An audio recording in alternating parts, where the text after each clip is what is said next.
Hi there, Janet Fritz here for Galaxy Girl Creations. Welcome to my channel. Welcome to another Mixed Media Mayhem combined with May I Scraplift You. And in that sense, I am scraplifting a layout that we chose for this week's Mixed Media Mayhem. Adam chose this awesome layout from MK, and it's a really fun layout. And so I thought I would go ahead and choose some of the elements off of it.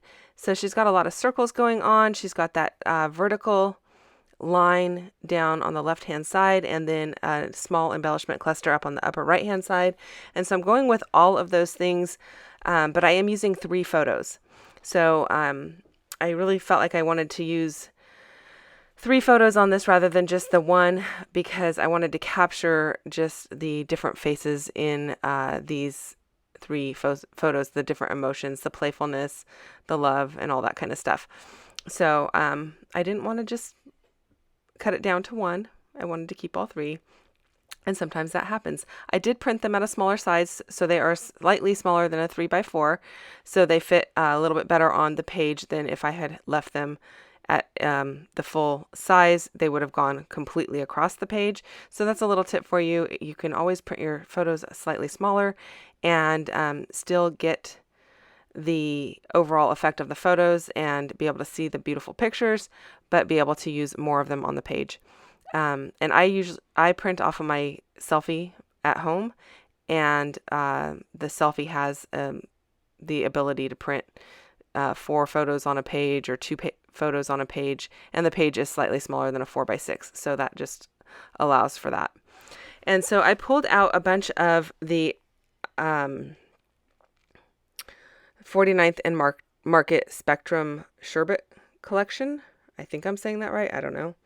And I pulled out this paper from the Foundations pack, and I did turn it 1 rotation to the right.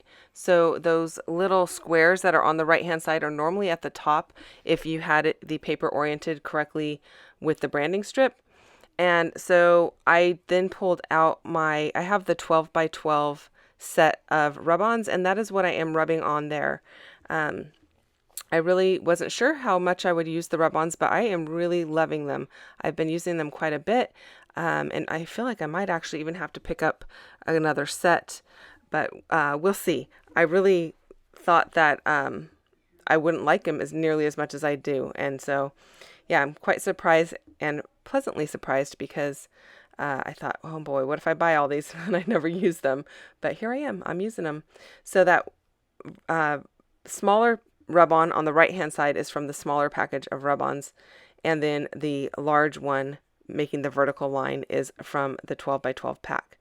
Now this piece that looks like a lace type of a border is actually paper. It is from their embellishment pack that has the laser cut elements, and I like it because it looks real actually. So it's pretty cool. So I thought I would continue building on that vertical line just like MK has up in hers, and I wanted to make sure I had a strong vertical line because she's got a strong vertical line in hers, and so I thought this kind of helped that out. I am just sticking it down with my Nuvo Deluxe adhesive. I probably should have waited to stick it down a little bit because I wanted to do a bunch of stamping around here, and I am going to do a bunch of stamping, but I kind of just have to work around that border strip there. And it works out fine. It's not a problem, but I kind of, in retrospect, thought it would have probably been easier if I had not done the stamp, or if I had done the stamping first. So the stamp that I am using here is one of the Studio Light Art by Marlene stamps. And I love this set of stamps. It is, I'm trying to see if it says, I don't even know what the name of the stamp set is. Honestly, it's Stamp BM47.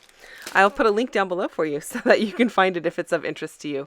And then the other stamp there, the circular one that I'm using on the flip side of the ink pad, is from Simon Says Stamp. And I think that's where that's from. Yep, Simon Says Stamp. And it is from a stamp set called Amazing. Again, I'll put links down below for you.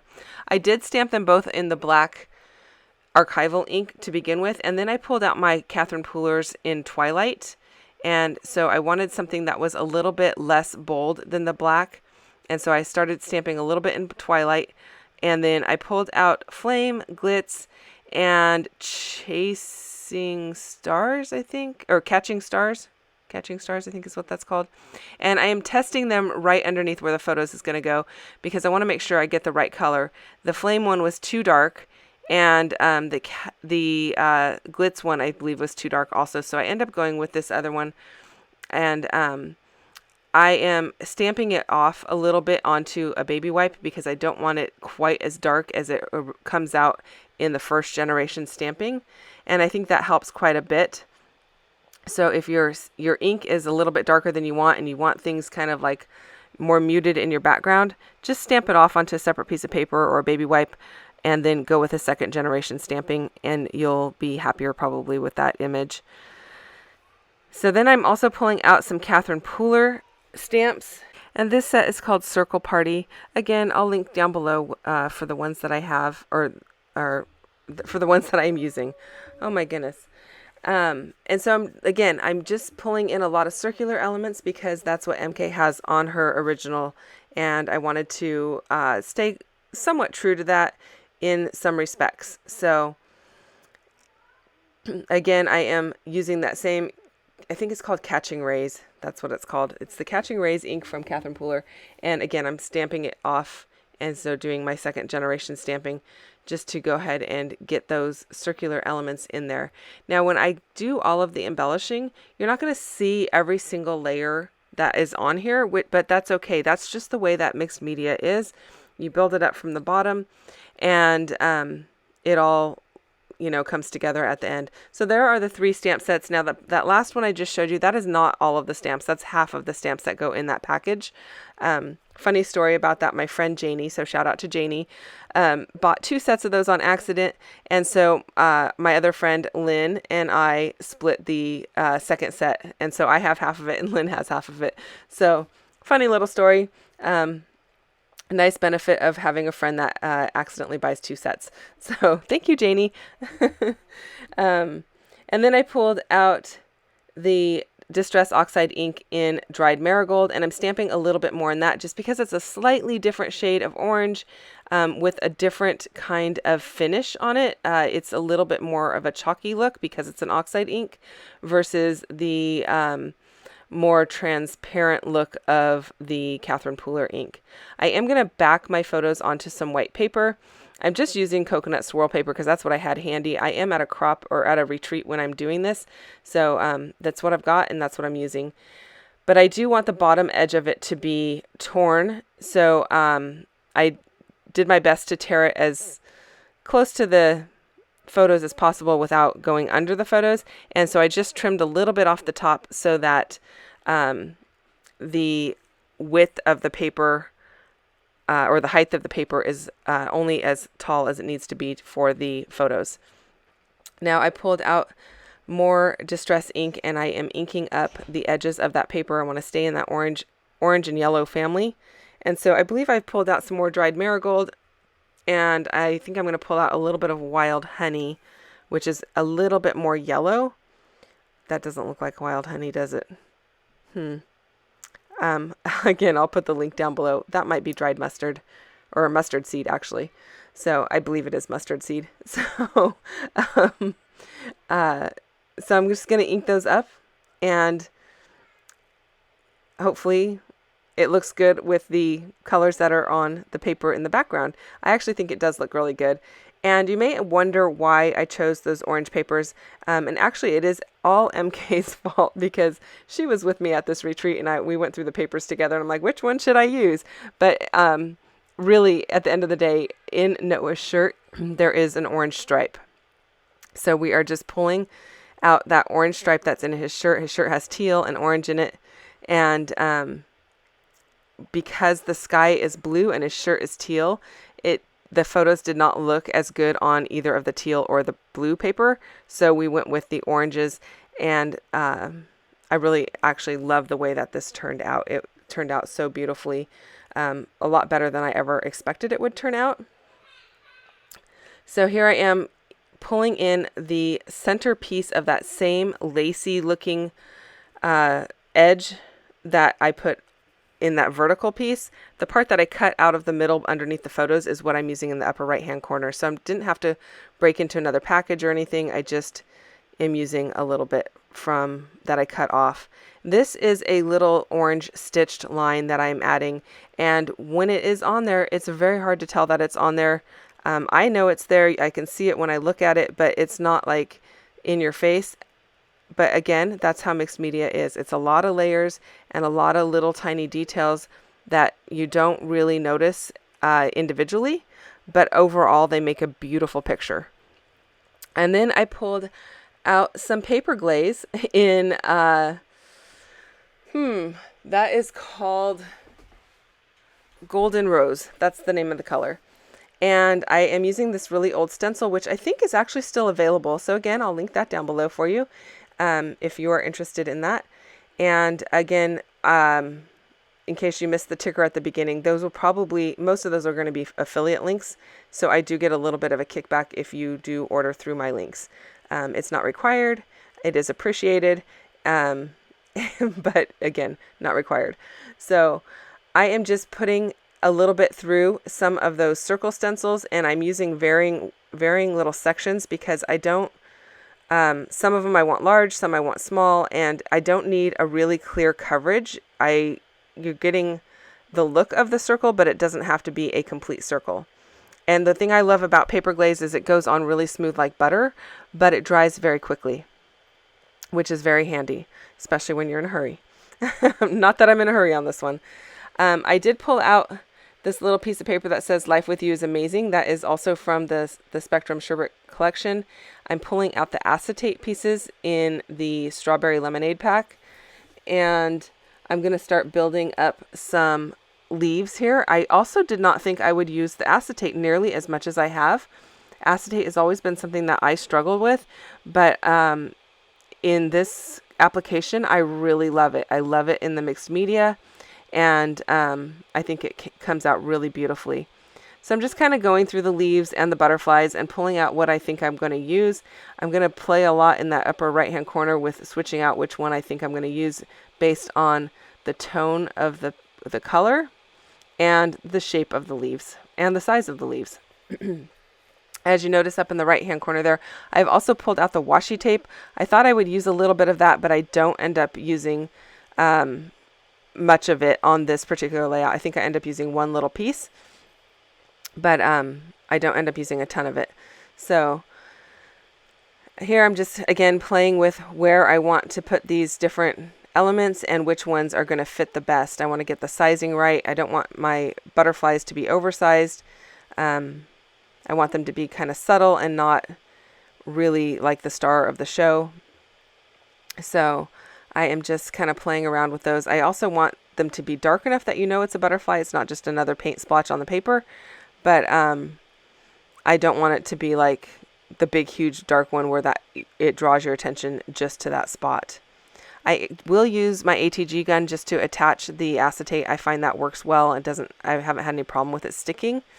And I could not peel apart any backing off of this acetate. I know some acetates have like a plastic backing on it, but I sat there for quite a while and could not pull anything apart, and I had a couple other people try as well, and none of us could like find a backing on it. So my assumption is there is no backing. If there is, my apologies, and I just am lame and can't get it apart.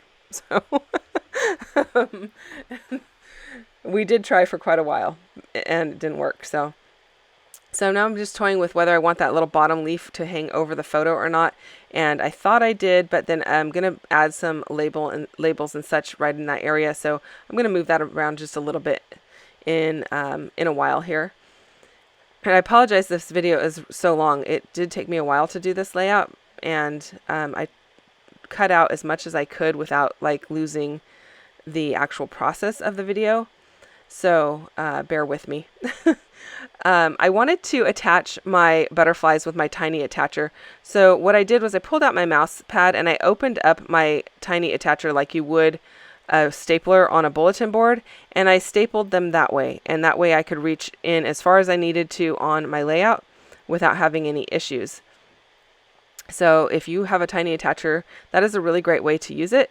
And also it allows me to kind of pop the wings of the butterfly up without using any adhesive under, because they are acetate. The adhesive would show, and it would be hard to just use a little bit of adhesive right in the body of the butterfly and have it hold with the wings popped up, because the acetate, they're not porous or anything, so liquid adhesive wouldn't hold it as well if they got, bumped around.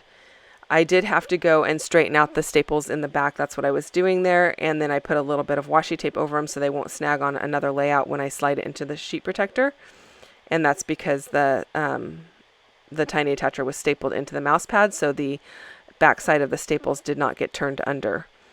So here's where I used that little piece of washi tape and a couple of labels. I did end up cutting one of those orange labels to kind of make it extend past the other little orange tab there, so that it looks a little wider. And I'm liking the way that that's looking. Now this little strip down here that says "Life with You is amazing," I added 2 tiny attacher staples, one on each end, and then I went ahead and adhered it down because I wanted to bring in that staple texture somewhere else on the layout rather than just on the butterflies. So there's the addition of the little washi tape. It is the very top, or the first the furthest left piece in that little cluster above the left-hand photo. And I really like the washi tape, so I'm looking forward to using more of that. Don't forget to go and check out everyone else who is playing along today with Mixed Media Mayhem and with May I Scraplift You. I know that there are a bunch of people doing May I Scraplift You, and they're scraplifting other people other than MK. Everybody on the Mixed Media Mayhem team should be scraplifting MK, so go and check out what they've got for you today. I'm really curious to see what everyone else's layouts turned out like. So the links to everyone will be down below. So then I went back to the rub-on sheet and I pulled out a couple of little phrase stickers, or phrase rub-ons, and I'm really liking the way that those are working as well. It's just like I don't know, they're just really cute and subtle. That little one that I'm actually putting on there, it says "Living the Good Life." And then in the upper left-hand corner, I'm going to add one that just says "Sweetest." And it's going to be very subtle because it's going to be right underneath the title. And then I'm going to add one that is just underneath the middle photo there, and it says "You plus me." And I just think those are super cute little nods to the photos, and I don't know, they're just really sweet. So, and I like that it comes with a whole variety of words that you can choose from. So I highly recommend the rub-ons. They are working really well.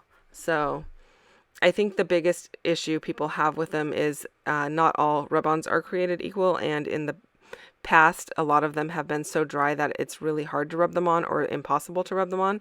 And I haven't had that problem with these. I have had some that are so sticky that you barely touch the paper and they come off on the paper. These are also not those type of rub-ons. They do come off, but they're not like you barely touch the paper and they come off. So they're just kind of perfect, actually. Okay, so here's where the one that says "You and Me" is going. In case you're wondering, I do have a plexiglass plate underneath my layout, and that's because I am at a retreat, and so I'm just on one of those like plastic tables, and to give the stability with the rub-on and everything, those tables have a little bit of a texture to them. I just decided to put that plexiglass plate under there, and that's the only reason it's there, is because I was doing the rub-ons and I didn't want to be rubbing on that table that has that texture. So I am using a title piece that says "Captured." That is from Color Cast Designs. And then I pulled out my Liquitex acrylic ink in gold, and I am just going to splatter that around here and there to kind of finish everything off. That is going to do it. I hope that you enjoyed this layout in this video. If you have questions or comments, please feel free to leave those down below. I am always happy to answer any questions that you might have. Thank you so much for your time and for watching and spending time with me today. I know there's a lot of options and channels out there for you to choose from, and I just really feel honored that you chose to spend some time with me today. I will be back again tomorrow with another video, so don't forget to come back and check it out. If you enjoyed this video, I would love a thumbs up, and if you're not already subscribed, I would love for you to subscribe to my channel as well. Again, don't forget to check out everyone else playing along. I'll see you guys tomorrow. Bye-bye.